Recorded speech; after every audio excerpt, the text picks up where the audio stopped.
¿Qué pasaría si todo lo que creemos saber sobre los orígenes de la humanidad estuviera al revés? ¿Qué pasaría si nuestra historia no comenzara con el primer destello de civilización, sino con el momento en que algo mucho más antiguo se desvaneció para siempre? En los archivos polvorientos de museos alrededor del mundo, tablillas de arcilla susurran secretos que podrían reescribir cada libro de historia jamás escrito. Antes de sumergirnos en este misterio que ha permanecido oculto durante milenios, si te fascina explorar los enigmas más profundos de nuestro pasado, dile like a este video y suscríbete al canal. También, déjame saber en los comentarios desde qué parte del mundo nos acompañas y qué hora es allí. Me encanta imaginar esta historia extendiéndose por diferentes zonas horarias, mientras exploramos juntos estos misterios ancestrales. La historia que vamos a desentrañar comienza con un documento que debería cambiar todo lo que pensamos sobre quiénes somos y de dónde venimos. En las bóvedas del Museo Ashmolean de Oxford descansa un pequeño prisma de arcilla, no más grande que tu teléfono móvil, que contiene lo que podría ser el secreto más perturbador jamás registrado por manos humanas. Este objeto, conocido como el prisma Weld-Blondel, fue excavado de las ruinas de la antigua Larsa en el sur de Irak. Está cubierto con diminutas marcas en forma de cuña presionadas en arcilla húmeda hace más de 4000 años. No es poesía épica ni mitología religiosa, es un registro administrativo, una especie de libro contable real que documenta algo que desafía toda explicación convencional.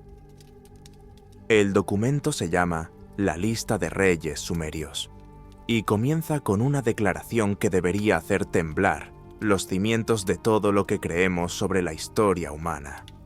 Después de que la realeza descendiera del cielo, la realeza estuvo en Eridu, no metafóricamente, no simbólicamente, sino como un hecho registrado con la misma precisión burocrática que usarían para documentar inventarios de grano. Lo que sigue es una cronología que divide la historia humana en dos eras completamente distintas, separadas por una línea tan dramática que parece imposible que ambos lados puedan pertenecer a la misma realidad. Antes de esta línea, los gobernantes reinaban durante periodos que desafían toda comprensión biológica. Al-Ulim de Eridu, 28.800 años. Al-Algar de Eridu, 36.000 años. Enmenluana de Bat Tibira, 43.200 años. 8 reyes, 5 ciudades, un total cuidadosamente calculado de 241.200 años. Y luego, sin ceremonia ni explicación, una sola frase que cambia todo. Entonces el diluvio barrió la tierra. Aquí está lo que hace que este documento sea imposible de descartar como simple mitología. La lista no termina ahí.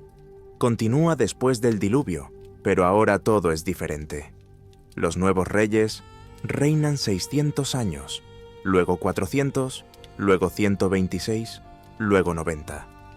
Las cifras se desploman rápidamente hasta alcanzar lo que los historiadores llaman duraciones creíbles, el tipo de esperanzas de vida que podrían tener los seres humanos reales. Y entonces, la lista hace algo que transforma este documento de curiosidad arqueológica en evidencia histórica real. Nombra a Gilgamesh, cuyo reino la lista registra como 126 años. Gilgamesh, cuya epopeya es una de las primeras obras literarias de la humanidad. Gilgamesh, cuyas murallas de ciudad los arqueólogos han excavado físicamente. Gilgamesh era real. La lista de reyes sumerios coloca a este rey históricamente verificable en el mismo documento, escrito por los mismos escribas, con el mismo tono administrativo que los reyes que supuestamente gobernaron durante 40.000 años. Si aceptamos la segunda mitad de la lista como historia legítima, y lo hacemos porque podemos verificar a sus gobernantes posteriores a través de fuentes independientes, entonces ¿por qué descartamos automáticamente la primera mitad como pura fantasía? El mismo escriba escribió ambas secciones. El mismo formato se aplica a ambas. El documento no distingue entre lo mítico y lo histórico. Lo presenta como una cronología continua interrumpida solo por una catástrofe que cambió las reglas fundamentales de la existencia humana. Pero aquí es donde la historia se vuelve verdaderamente inquietante. Estos números imposibles no son aleatorios. Siguen un sistema matemático preciso basado en el marco numérico sumerio de base 60, el mismo sistema que nos dio 60 segundos por minuto y 60 minutos por hora. Cada reinado antediluviano es un múltiplo exacto de 3600 años, la unidad de tiempo más grande de los sumerios, llamada Sar. Esto no es obra de cuentacuentos inventando números impresionantes. Es sistemático, calculado, el tipo de precisión que esperarías de una cultura que inventó los primeros sistemas contables, escritos y desarrolló cartas astronómicas lo suficientemente precisas para rastrear los movimientos de Venus. Los escribas estaban registrando algo que entendían como ordenado, estructurado y completamente real. Lo que hace que este patrón sea aún más perturbador es que no aparece solo en registros sumerios. El Canon Real de Turín, alojado en el Museo Egipcio de Turín, enumera dinastías divinas que gobernaron Egipto antes de la primera dinastía humana.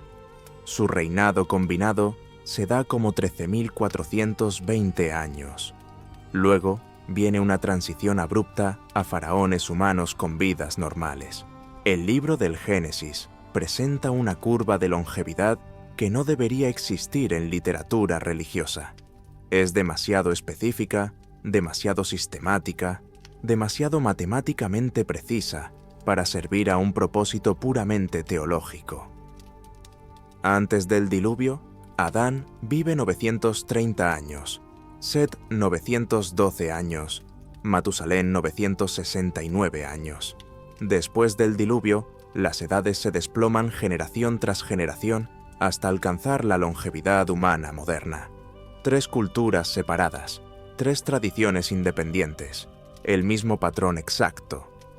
Longevidad extrema antes de una frontera catastrófica, seguida de una normalización biológica rápida. Estas tradiciones no fueron escritas en consulta entre sí. La lista de reyes sumerios precede al Génesis por más de 1000 años. Los registros egipcios se desarrollaron de forma independiente, en un contexto completamente distinto. Sin embargo, los 3 preservan la misma estructura narrativa, con una precisión que debería inquietarnos profundamente. ¿Es posible que 3 civilizaciones separadas inventaran independientemente el mismo patrón falso y lo mantuvieran durante miles de años?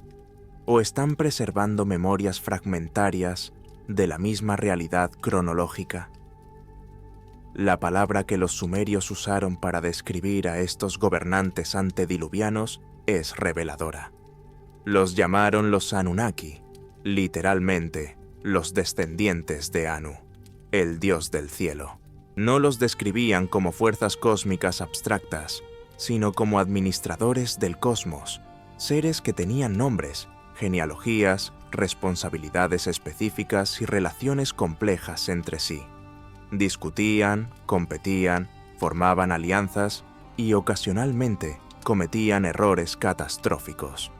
Los textos más antiguos los presentan no como dioses distantes e inalcanzables, sino como participantes activos en la vida sumeria, acreditados con establecer ciudades, introducir tecnologías e instruir a la humanidad en las artes de la civilización. Pero aquí está lo extraño. Después del diluvio, desaparecen completamente del registro histórico directo. No murieron, los templos permanecieron, los rituales continuaron, pero dejaron de gobernar. Este cambio aparece en registros de todo el mundo antiguo. Una era temprana de intervención directa, seguida de una transición repentina hacia la autonomía humana. Si estos registros están documentando historia real, entonces no están describiendo el nacimiento de la civilización. Están describiendo el momento en que la humanidad tuvo que aprender a gobernarse a sí misma. Lo que hace que esta transición sea tan históricamente problemática es la evidencia física que quedó atrás. Cuando los arqueólogos excavaron las ciudades sumerias más antiguas, esperaban encontrar los comienzos torpes de una civilización aprendiendo a organizarse. En cambio, descubrieron algo que desafía toda lógica del desarrollo humano. Eridu, la primera ciudad mencionada en la lista de reyes, no muestra evolución gradual de aldea a pueblo a ciudad. Aparece en el registro arqueológico ya completamente organizada, con zonificación clara para espacios residenciales, administrativos y sagrados. Sus templos más antiguos, datados en el quinto milenio a.C., demuestran principios arquitectónicos sofisticados que permanecieron constantes durante miles de años. Debajo del templo más reciente, encontraron 15 templos anteriores, cada uno construido directamente sobre el anterior, cada uno mostrando la misma competencia técnica. No hay curva de aprendizaje, no hay experimentos fallidos, no hay la progresión natural que esperarías de una sociedad desarrollando sus habilidades a través del ensayo y error. El mismo patrón se repite en Uruk, en Ur, en todas las ciudades que los sumerios afirmaban haber heredado de la era anterior al diluvio. Sistemas de irrigación que funcionaron perfectamente desde el primer día. Matemáticas de base 60 que aparecieron completamente formadas. Conocimiento astronómico que requería siglos de observación sistemática, pero que estaba presente desde las primeras tablillas. Esto viola todas las reglas que conocemos sobre cómo se desarrollan las civilizaciones. Las sociedades humanas avanzan gradualmente, construyendo sobre los errores de generaciones anteriores. Pero la civilización sumeria aparece como si alguien hubiera entregado un manual de instrucciones completo a personas que nunca antes habían visto una ciudad.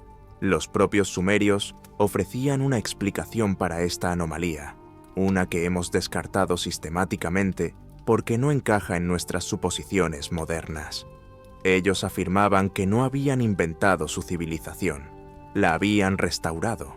Una y otra vez, en inscripciones de templos y dedicatorias reales, aparece la misma frase: esta es la restauración de lo que fue antes.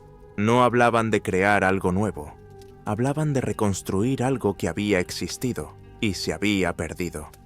Y si los tomamos al pie de la letra, si leemos sus registros como testimonio en lugar de mitología, entonces la imagen que emerge no es el nacimiento de la civilización humana, es su renacimiento después de una catástrofe que borró casi todo lo anterior. Pero, ¿qué tipo de catástrofe podría haber sido tan devastadora que eliminara por completo una civilización avanzada, dejando solo fragmentos de conocimiento para que los sobrevivientes los reconstruyeran? La respuesta podría estar en la geología misma de Mesopotamia. En las excavaciones de Leonard Woolley en Ur durante la década de 1920, su equipo encontró algo inesperado: una capa de sedimento limpio de más de 2 metros de espesor, depositada entre capas distintas de ocupación humana. Era arcilla estéril, sin artefactos, sin evidencia de vida humana, como si toda actividad hubiera cesado repentinamente y luego hubiera comenzado de nuevo encima de esta capa de destrucción. La misma capa de diluvio apareció en Kish, en Shuruppak, en Eridu, todas fechadas aproximadamente en el mismo período que los sumerios describían en sus mitos de inundación. No era global, pero era lo suficientemente catastrófica como para resetear la civilización en toda una región. Y aquí está lo que hace que este hallazgo sea verdaderamente inquietante. Lo que apareció después de esta capa de destrucción no fue el desarrollo gradual de la civilización que esperarías de sobrevivientes primitivos. Fue la explosión repentina de conocimiento sofisticado que conocemos como el amanecer de la historia humana. Entre 12.900 y 11.700 años atrás, la Tierra experimentó el Younger Dryas, una reversión climática drástica que interrumpió el calentamiento que seguía a la última glaciación. Las temperaturas cayeron hasta 15 grados centígrados en una década. Los niveles del mar fluctuaron violentamente. Mega inundaciones liberaron diluvios catastróficos que habrían hecho imposible la agricultura y inhabitables los asentamientos costeros durante más de 1000 años. Luego, alrededor de 11.700 años atrás, el clima se estabilizó repentinamente. Y justo después de esta frontera, aparece la primera arquitectura monumental conocida, Göbekli Tepe en Turquía, datado en 9500 años antes de Cristo. Pilares masivos de piedra dispuestos en círculos, tallados con relieves animales sofisticados, construidos por personas que supuestamente eran cazadores-recolectores. No hay versiones más simples de Göbekli Tepe. No hay pilares de práctica. El sitio aparece completamente realizado, como si sus constructores ya supieran exactamente lo que estaban haciendo. Es el mismo patrón que vemos en Sumer, conocimiento sofisticado apareciendo sin precursores de desarrollo. ¿Y si estos sitios no marcan el comienzo de la civilización, sino sus últimos vestigios? ¿Y si Göbekli Tepe, Sumer y todos los demás centros tempranos de civilización fueron construidos por sobrevivientes de algo mucho más antiguo, algo que fue destruido en las catástrofes climáticas del final de la era del hielo? Los textos sumerios ofrecen pistas perturbadoras sobre lo que podría haber existido antes.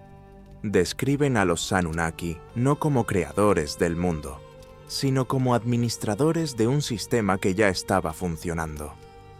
Los mitos de creación no hablan de hacer algo de la nada, sino de restaurar el orden después del caos, de reconstruir lo que había sido destruido. El Atrahasis, uno de los textos más antiguos sobre el diluvio, no describe a los dioses creando la humanidad por capricho divino.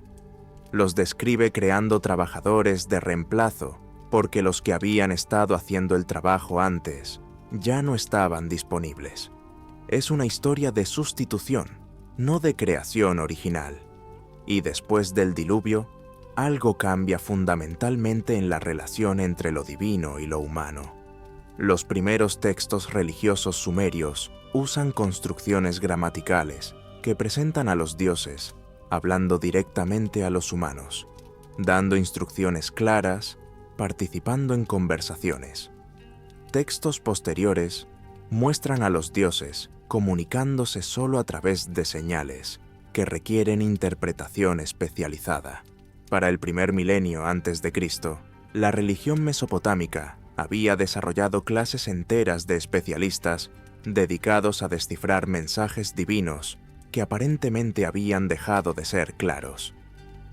¿Por qué desarrollar sistemas de interpretación cada vez más complejos si los dioses nunca habían hablado claramente?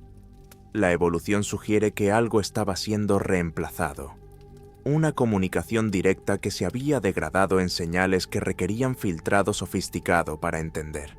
No es que los dioses hubieran muerto, es que habían dejado de estar presentes de la manera en que una vez estuvieron.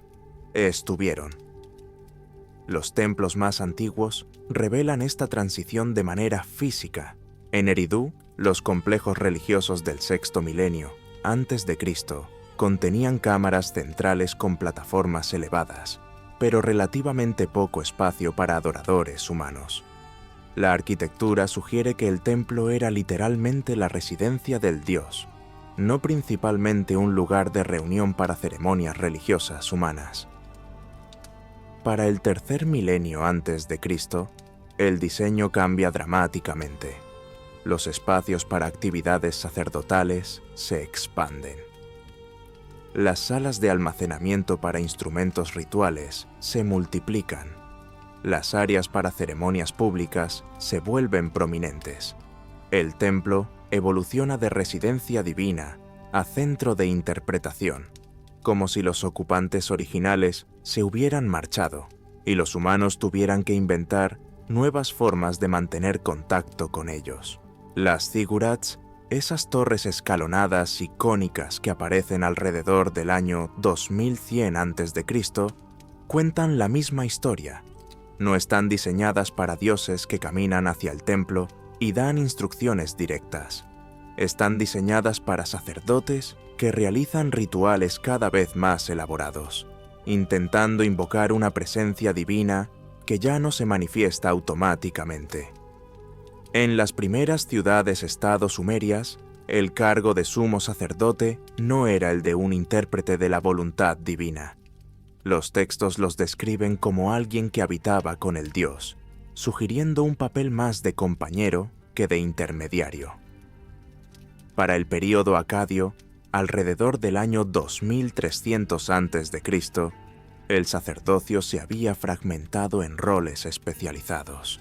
Aparecen distintas clases: aquellos que realizan sacrificios, los que mantienen templos, los que interpretan augurios, los que registran comunicaciones divinas recibidas en sueños. Esta proliferación de especialistas religiosos solo tiene sentido si la comunicación divina se había vuelto problemática. Si los dioses hablaban claramente, necesitarías altavoces y oyentes, no toda una burocracia de interpretación. El Código de Hammurabi establece tarifas explícitas para diferentes tipos de consultas adivinatorias, lo que sugiere que se había convertido en una industria próspera, pero las tarifas implican incertidumbre. Si los dioses hablaran directamente, no habría nada que interpretar. Para el período neo-asirio, la corte real empleaba adivinos de tiempo completo que presentaban informes escritos sobre cada augurio observado. Los archivos de Nínive contienen miles de tales reportes. El simple volumen del esfuerzo interpretativo sugiere una civilización tratando desesperadamente de mantener contacto con algo que se había vuelto inaccesible. Pero ¿qué evidencia tenemos de que esta transición fuera real y no simplemente una evolución natural de las creencias religiosas? La respuesta está en los propios textos, en el lenguaje que usaban para describir estos cambios.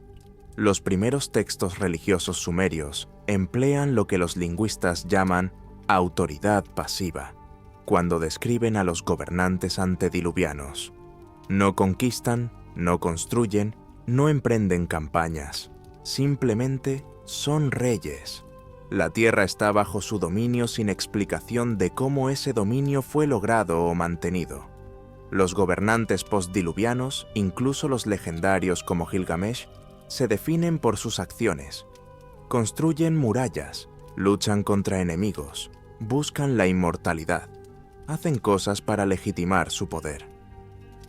Este cambio aparece no solo en textos sumerios, sino en registros egipcios, donde las dinastías divinas que gobernaron antes de la primera dinastía se listan sin logros, mientras que los faraones humanos comienzan inmediatamente a construir monumentos y registrar victorias militares. Es como si el gobierno temprano fuera un estado de ser, mientras que el gobierno posterior se convirtiera en una performance. Los reyes posteriores al diluvio no solo necesitaban gobernar, necesitaban demostrar constantemente que merecían gobernar. Requerían justificación teológica extensa, rituales de coronación detallados, verificación sacerdotal, lecturas de augurios, ceremonias públicas. Ninguno de estos elementos aparece en las descripciones del gobierno antediluviano. La realeza temprana no requería justificación porque no había nadie a quien justificarla. La autoridad simplemente existía. Después del diluvio, la realeza requería justificación constante porque ahora existía en ausencia de su fuente original. La lista de reyes sumerios nombra 5 ciudades antediluvianas: Eridu, Bat-Tibira, Larak, Sipar y Shuruppak. La evidencia arqueológica confirma que éstas están entre los asentamientos más antiguos de Mesopotamia. Pero aquí está lo extraño. Cuando emergen nuevas ciudades después del diluvio, Kish, Uruk, Ur, Lagash, los textos siempre atribuyen su fundación a reyes humanos o a patrocinadores divinos, trabajando a través de agentes humanos. Se nos dice quién construyó los primeros templos, quién estableció las murallas de la ciudad, quién fundó las instituciones. Las 5 ciudades antediluvianas no tienen narrativas fundacionales similares. Simplemente están funcionando cuando comienza la lista de reyes, ya completas con sus complejos religiosos y estructuras administrativas. El templo de Eridu, dedicado a Enki, aparece en los textos como si siempre hubiera existido, sin historia de construcción, sin ceremonia de dedicación. El dios simplemente está ahí, en su templo, en su ciudad, desde el principio. Los templos posteriores tienen mitos de fundación elaborados, con reyes describiendo colocar el primer ladrillo y realizar rituales sagrados. Los templos más antiguos se tratan como hechos de geografía, como montañas o ríos. Una lectura cuidadosa de las inscripciones reales mesopotámicas más tempranas revela títulos que aparecen brevemente después del diluvio y luego desaparecen completamente del registro histórico. El más llamativo es Señor de todos los poderes divinos, que aparece en textos fragmentarios describiendo a los gobernantes inmediatamente postdiluvianos de Kish. Pero para la época de la tercera dinastía de Ur ya se había perdido. Los reyes posteriores reclamaban títulos impresionantes: Rey de las 4 esquinas, Pastor del pueblo de cabello negro, Hombre poderoso de Enlil. Pero nunca más reclamaron dominio sobre los poderes divinos fundamentales, los principios cósmicos que regían la realidad misma. La diferencia es profunda. Un grupo se posicionó como administradores de principios cósmicos. El siguiente grupo se posicionó como sujetos operando dentro de esos principios. Lo que hace que este patrón de retirada sea históricamente problemático es que la infraestructura religiosa nunca colapsó. Los templos siguieron operando. Las clases sacerdotales mantuvieron sus posiciones. Los rituales se realizaban con mayor complejidad que antes. Los dioses siguieron siendo centrales para la cultura mesopotámica durante miles de años, después de la frontera del diluvio. Pero los dioses dejaron de gobernar. Los textos tempranos describen a los dioses tomando decisiones directas sobre dónde deberían construirse ciudades, qué reyes deberían gobernar, cuándo deberían librarse guerras. No son oraciones pidiendo guía, son comunicaciones administrativas, como si los dioses fueran literalmente los jefes ejecutivos del mundo. Después de la frontera del diluvio, la comunicación divina se vuelve mediada. Los dioses hablan a través de signos, a través de sueños, a través de sacerdotes que interpretan patrones en órganos de animales o el vuelo de las aves. El cambio es de diálogo directo a adivinación compleja. Los dioses que una vez daban instrucciones claras, ahora requerían interpretación especializada. Este no es el patrón de dioses que mueren o se desvanecen gradualmente. Es el patrón de seres que se retiran deliberadamente, que dan un paso atrás de la participación directa, pero no desaparecen completamente. Las formas continuaron, las instituciones permanecieron, el calendario sagrado siguió estructurando el año, pero la presencia descrita en los textos más tempranos se había convertido en memoria preservada en ritual. Si los Anunnaki realmente se retiraron después del diluvio, como afirman consistentemente los registros antiguos, entonces, la pregunta que debemos hacer no es si existieron alguna vez. La pregunta es, ¿por qué se fueron? Y más inquietante aún, ¿qué sabían sobre lo que se aproximaba que los hizo decidir que era hora de que la humanidad continuara sola? ¿Hola? La evidencia más perturbadora de esta retirada deliberada no se encuentra en lo que los textos antiguos dicen, sino en lo que omiten cuidadosamente. Durante miles de años después del diluvio, cada gran civilización desarrolló lo que solo podemos describir como síndrome de abandono institucional. Construían templos cada vez más elaborados, no para albergar dioses presentes, sino para intentar atraer de vuelta a dioses ausentes. Las pirámides de Egipto, las zigurats de Mesopotamia, los megalitos de Europa, todos siguen el mismo patrón arquitectónico inquietante.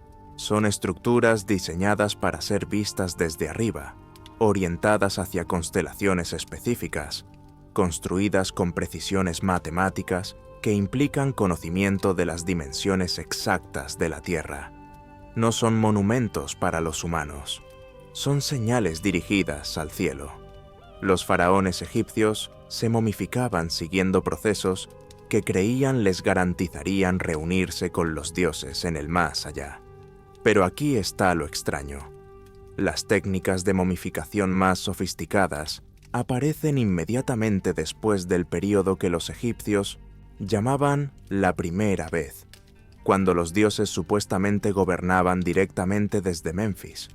No hay evolución gradual de la técnica. Los métodos más complejos aparecen primero, como si fueran instrucciones heredadas de una época en que realmente funcionaban. En China, el concepto del mandato del cielo surge durante la dinastía Zhou, alrededor del año 1100 a.C. Los emperadores afirmaban gobernar porque el cielo había retirado su apoyo a la dinastía anterior. Pero el lenguaje es revelador. No habla de recibir autoridad divina nueva, sino de restaurar una conexión que había sido interrumpida. Los textos más antiguos describen a los emperadores legendarios recibiendo instrucciones directas de dragones celestiales. Los emperadores históricos solo podían afirmar que sus acciones estaban alineadas con principios celestiales. En las Américas, las civilizaciones precolombinas desarrollaron calendarios de una complejidad asombrosa, rastreando ciclos de miles de años con precisión astronómica.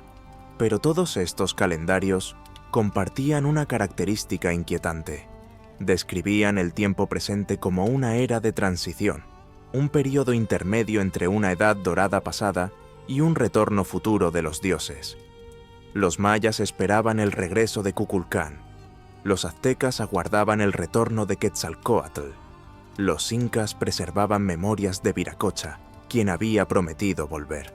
¿Por qué civilizaciones completamente separadas desarrollaron la misma nostalgia por una presencia divina perdida? ¿Por qué todas estructuraron sus calendarios alrededor de la expectativa de un retorno? Si estas creencias fueran puramente míticas, esperaríamos mayor variación. Algunas culturas adorarían dioses presentes, otras dioses futuros, otras dioses que nunca interactuaron directamente con la humanidad. Pero el patrón es consistente. Todas las grandes civilizaciones antiguas estructuran sus cosmologías alrededor de la misma narrativa básica. Los dioses estuvieron presentes, se retiraron y algún día regresarán. Es como si toda la humanidad hubiera heredado la memoria del mismo evento traumático. Los lingüistas han notado algo peculiar en los idiomas más antiguos. Las palabras para conceptos relacionados con autoridad divina, gobierno celestial y comunicación con dioses muestran lo que llaman fosilización gramatical. Aparecen en formas que ya no siguen las reglas normales del idioma, como si fueran fragmentos de un sistema lingüístico anterior que había perdido su contexto. En sumerio, las palabras para descender del cielo y retornar al cielo usan construcciones verbales que no aparecen en ningún otro contexto. En egipcio antiguo, los jeroglíficos para tiempo de los dioses emplean determinativos que normalmente se usan solo para objetos físicos, no conceptos abstractos. En sánscrito, los términos para las edades cósmicas preservan formas arcaicas que los gramáticos védicos ya no entendían completamente. Es como si estos idiomas hubieran heredado vocabulario técnico para describir realidades que ya no existían. Las palabras sobrevivieron, pero su significado operacional se había perdido, preservado solo en contextos religiosos y rituales que la gente mantenía sin comprender completamente por qué. La arqueología revela el mismo patrón en la cultura material. Los artefactos más sofisticados aparecen en las capas más tempranas, seguidos de intentos cada vez más torpes de replicar la misma funcionalidad. En Sacsayhuamán, Perú, los bloques de piedra más grandes y perfectamente cortados están en los cimientos, con cada capa superior mostrando menor precisión. En Baalbek, Líbano, las piedras más masivas están en la base del complejo, algunas pesando más de 800 toneladas, movidas y colocadas con una precisión que desafía la explicación. Los constructores posteriores intentaron continuar estos proyectos, pero sus métodos eran claramente inferiores. Es como si estuvieran tratando de terminar estructuras usando técnicas que ya no comprendían completamente. Los romanos construyeron su templo de Júpiter directamente sobre las piedras megalíticas de Baalbek, pero sus bloques más grandes pesan menos de 50 toneladas. Sabían que algo impresionante había estado allí antes, pero ya no podían replicar las técnicas originales. En Egipto, las pirámides más perfectas son las más antiguas. La Gran Pirámide de Giza, atribuida a Keops de la Cuarta Dinastía, es matemáticamente más precisa que cualquier pirámide construida después. Las dinastías posteriores intentaron imitarla, pero sus pirámides muestran errores de construcción, técnicas más primitivas, menor precisión en la orientación astronómica. Si la tecnología de construcción hubiera evolucionado naturalmente, esperaríamos ver mejoras progresivas a lo largo del tiempo. En cambio, vemos el patrón opuesto. Los ejemplos más sofisticados aparecen primero, seguidos de intentos gradualmente menos exitosos de recrear la misma funcionalidad. Los textos más antiguos de cada civilización contienen referencias a instrucciones que ya no se entendían completamente. El Rigveda sánscrito preserva himnos que describen máquinas voladoras llamadas vimanas, con especificaciones técnicas que los comentaristas posteriores interpretaban como metáforas espirituales, porque las descripciones literales ya no tenían sentido. Los textos egipcios del Imperio Antiguo mencionan barcos del cielo y casas de oro, que los escribas posteriores copiaban fielmente, pero ya no sabían cómo interpretar. En Mesopotamia, las primeras tablillas médicas contienen fórmulas químicas precisas para compuestos que la farmacología moderna ha confirmado como efectivos. Pero las tablillas posteriores muestran corrupción gradual de estas fórmulas, como si los escribas estuvieran copiando recetas que ya no entendían completamente. Las proporciones se vuelven aproximadas, se añaden ingredientes innecesarios, se pierden pasos cruciales del proceso. Tal vez la historia humana no sea la historia de una especie que lentamente desarrolló civilización desde cero. Tal vez sea la historia de huérfanos cósmicos, aprendiendo a mantener sistemas que nunca diseñamos, preservando conocimientos que apenas comprendemos, esperando un regreso que quizá nunca llegue. Los Anunnaki se retiraron, pero su ausencia sigue dando forma a todo lo que construimos, creemos y recordamos. Y en el silencio que dejaron atrás, seguimos construyendo torres hacia el cielo, esperando que alguien, en algún lugar, esté observando desde arriba.